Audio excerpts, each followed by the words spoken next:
10 des 13 membres de la Commission électorale nationale indépendante CENI ont été renvoyés à l'exercice de leurs fonctions ce matin à l'auditorium Sani Bako du ministère des Affaires étrangères. Détail dans cette édition.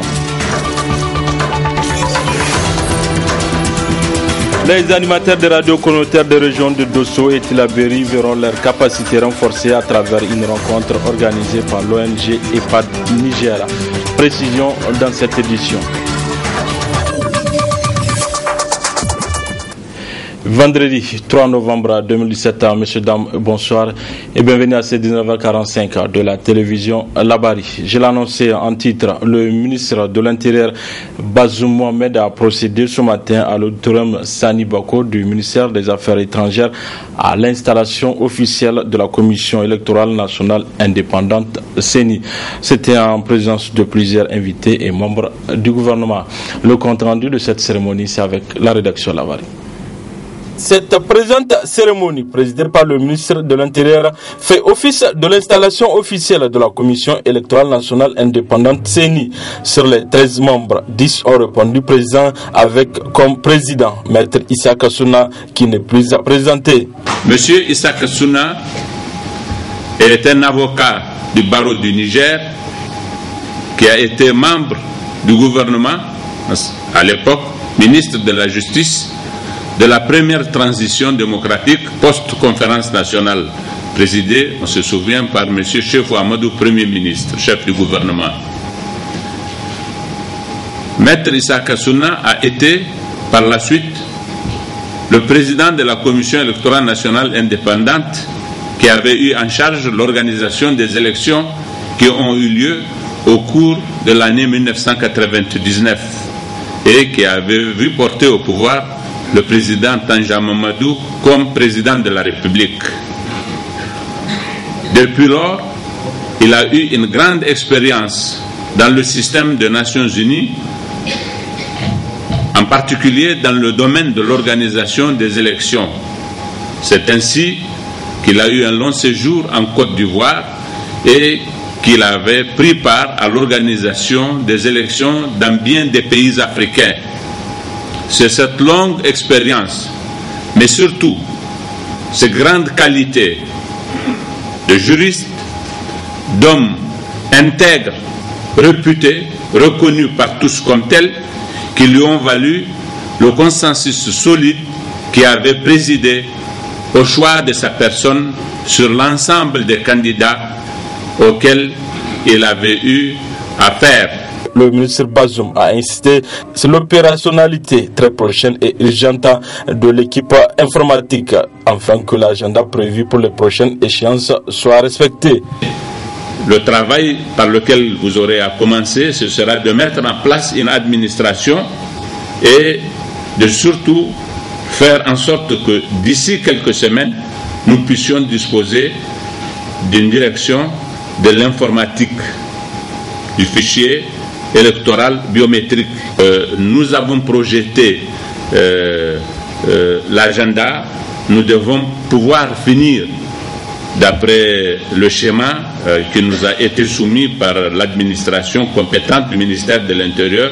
Nous devons avoir fini tout cela au cours de l'année 2020, bien avant le dernier trimestre, de façon que nous disposions d'un fichier qui soit susceptible de nous permettre d'organiser les élections locales et régionales à la fin de l'année 2020 pour que peut-être déjà depuis la fin de l'année 2020 nous ayons le premier tour de l'élection présidentielle et que les élections législatives aient lieu au début de l'année 2021, que le 1er avril 2021 le président de la République élu à l'issue de ces élections prête serment et prenne la place du président Issoufou Mahamadou.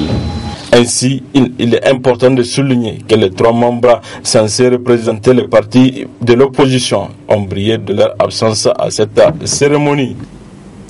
La synergie cause Niger-Sinaseb a tenu une assemblée générale ce matin à la MJC Dia de Sekou où des centaines de ses militants ont pris part pour réaffirmer leur engagement pour la continuité du combat. Abdrazak Léo et Chebou Gisso. Cette assemblée générale est la première organisée depuis la fin des grandes vacances par la synergie d'action Co-SINASEB.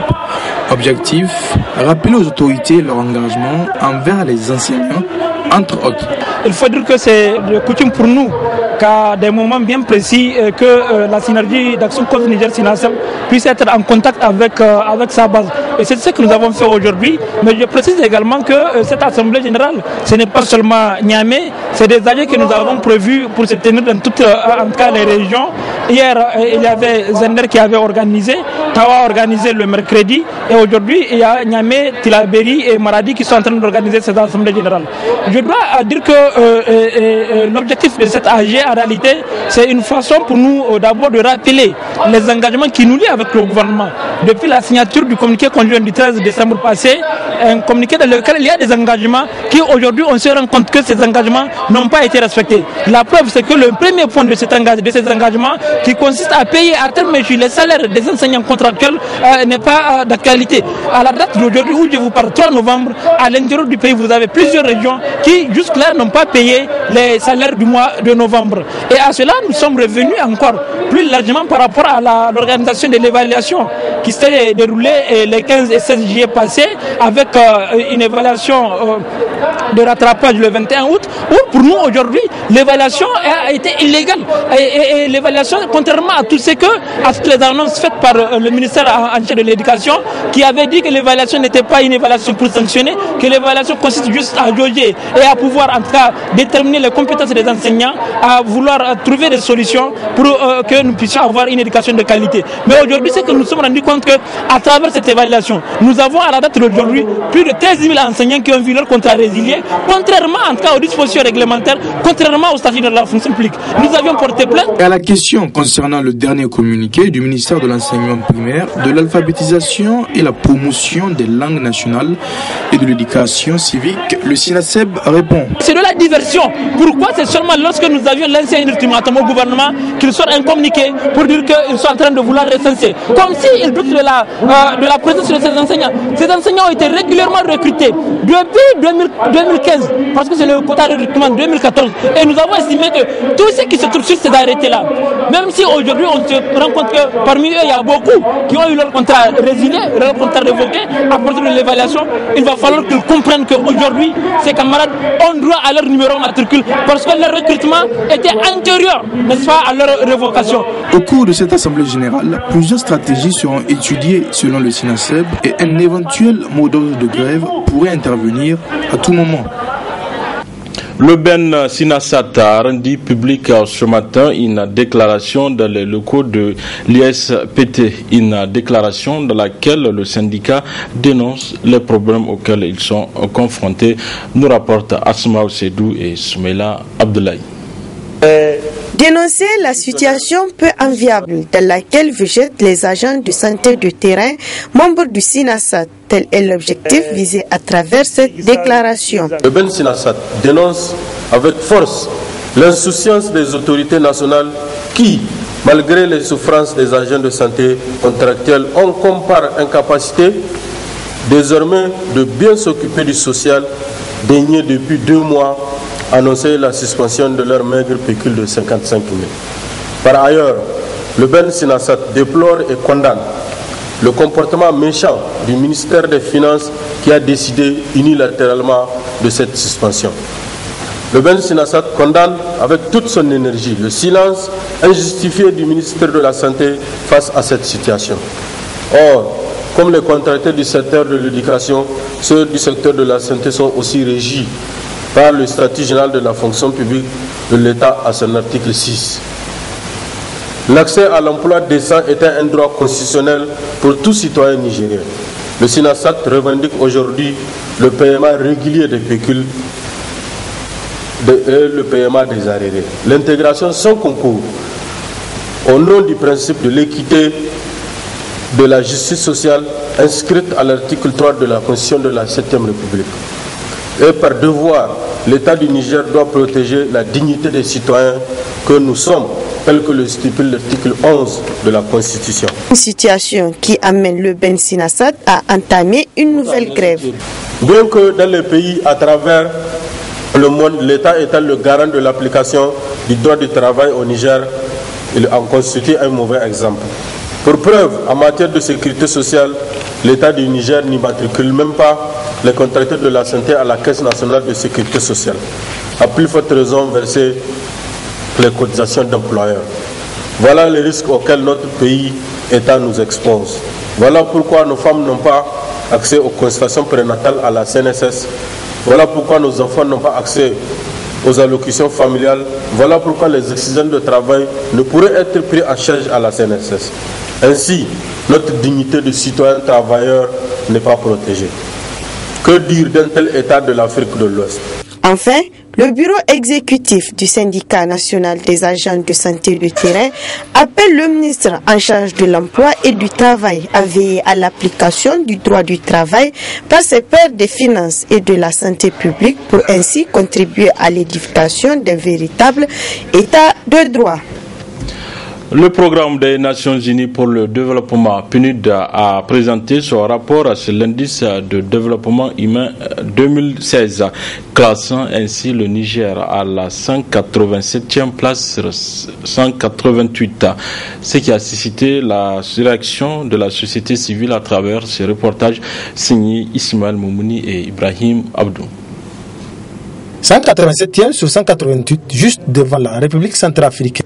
C'est malheureusement la place qu'occupe le Niger, selon le rapport sur le développement humain 2016 publié par le programme des Nations Unies pour le développement PNUD. Cette place peu enviable du Niger ne surprend guère l'auteur de la société civile, Dambadji Allah, qui estime que cela n'est que la résultante de la malgouvernance. Le manque d'autorité de l'État, la mauvaise gouvernance, l'injustice dans tous les cas, quand on parle de la mauvaise gouvernance, l'injustice fait partie, le problème de l'inéquité dans la répartition du denier public, et elle est là, toujours dans la mauvaise gouvernance.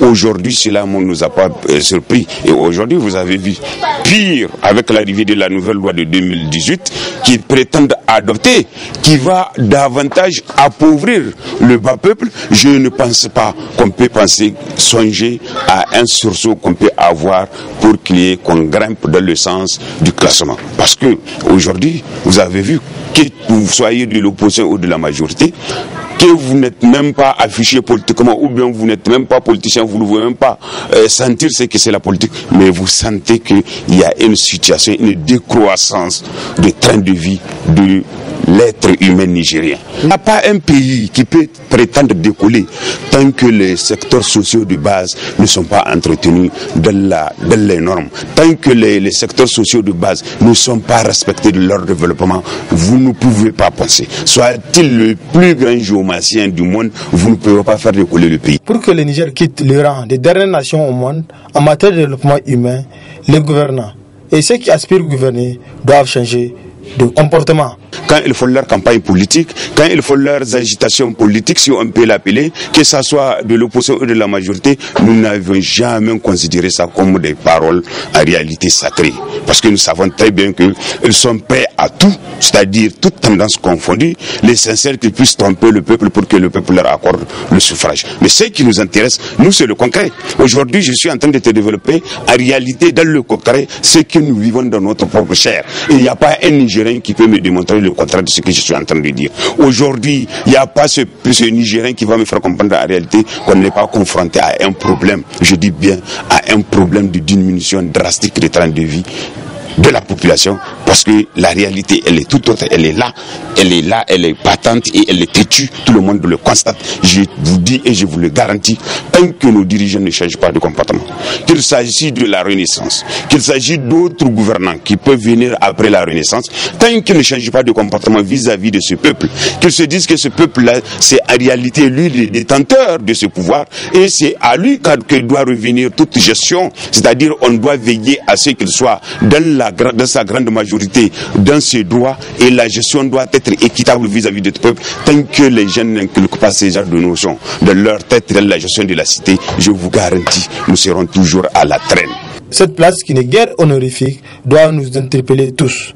Gouvernants comme gouvernés, chacun doit amener sa contribution pour le rayonnement du Niger.